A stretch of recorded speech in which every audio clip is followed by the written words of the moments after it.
नमस्कार, lead India publishers association के इस सेशन सवाल आपके में आपका बहुत बहुत स्वागत है। मैं हूं डॉक्टर तरुणा एस गौड़। कुश कश्यप ने जानना चाहा है कि चुनाव के दौरान मीडिया का क्या रोल होता है और उसको किस तरह से रन करना चाहिए, क्या फॉर्मेलिटीज होती हैं। तो अगर आप बात रजिस्टर्ड मीडिया की कर रहे हैं तो रजिस्टर्ड मीडिया को पीआरपी एक्ट 2023 के तहत रजिस्टर्ड होना चाहिए, जो कि आप प्रेस सेवा पोर्टल के थ्रू रजिस्टर्ड करते हैं। तो अगर आप रजिस्टर्ड मीडिया हैं तो आपके लिए सारे रास्ते ओपन हैं, आप आराम से कवरेज कर सकते हैं। आपके ऑर्गेनाइजेशन का संपादक आपको प्रेस आई कार्ड इशू करता है और उस प्रेस आई कार्ड के थ्रू आप पूरे देश में कहीं भी कवरेज कर सकते हैं। साथ ही साथ पैरेलली अब डिजिटल मीडिया भी चल रहा है। डिजिटल मीडिया का भी बहुत बड़ा इम्पैक्ट इस वक्त देखने को मिलता है। पब्लिक के बहुत सारे ऐसे मुद्दे होते हैं जो नेशनल मीडिया में या रजिस्टर्ड मीडिया में नहीं आ पाते। यहाँ तक कि खुद जब कोई व्यक्ति परेशान होता है और वो अपनी आवाज़ सब जगह उठा चुका होता है और थक हार जाता है, तो फाइनली वो खुद डिसाइड करता है कि अब मैं अपना डिजिटल प्लेटफॉर्म चलाऊंगा और एक मीडिया की तरह ही काम करूंगा।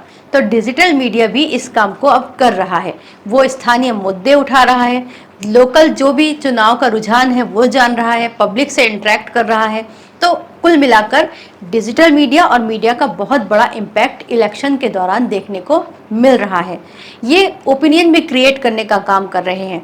लेकिन जैसा कि हम बोलते हैं कि पत्रकारिता तो ऑलरेडी इस समय जोखिम का एक काम हो चुका है, तो डिजिटल मीडिया के लिए खतरे और ज़्यादा हैं।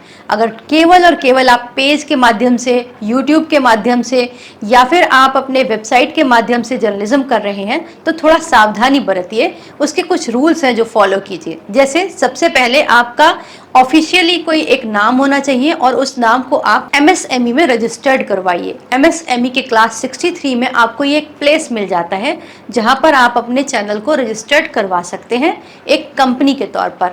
साथ ही साथ अगर आप खाली पेज चला रहे हैं, जैसे बहुत सारे लोग फेसबुक पेज चलाते हैं, तो वो ठीक नहीं है। आपको यूट्यूब चैनल बनाना चाहिए या फिर वेबसाइट बनानी चाहिए, क्योंकि डिजिटल मीडिया के अंदर इन दोनों प्लेटफॉर्म का जिक्र किया गया है जो MIB की IT रूल 2021 है उसके अंदर। तो आपको फेसबुक के साथ साथ इन दोनों प्लेटफॉर्म पर अपनी उपस्थिति दर्ज करवानी चाहिए। साथ ही IT रूल 2021 के तहत MIB की जितनी भी गाइडलाइंस है उनको फॉलो करना चाहिए। इसके अलावा आप एक कंपनी बन गए, अब आपने काम करना शुरू कर दिया, लेकिन आपके सामने समस्या प्रेस आई कार्ड की रहेगी। तो आप प्रेस आई कार्ड इशू करने के लिए अपने उद्यम नंबर का इस्तेमाल कर सकते हैं, लेकिन वो मीडिया का कार्ड नहीं कहलाएगा, वो डिजिटल मीडिया का कार्ड कहलाएगा। तो उसकी कुछ लिमिटेशंस रहेंगी जिसका आपको पालन करना ही पड़ेगा। जैसे आप बहुत सारी रैली कवर नहीं कर पाएंगे, आपको इलेक्शन के पास नहीं इशू हो पाएंगे, तो इस तरह से आपके ऊपर कुछ रेस्ट्रिक्शंस रहेंगी।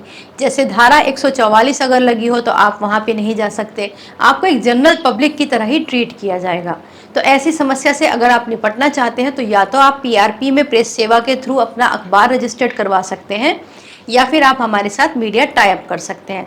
तो इस तरह से आप भी एक बहुत अच्छा काम अपने क्षेत्र के लिए कर सकते हैं, जनता को जागरूक करने का और उनकी आवाज़ उठाने का।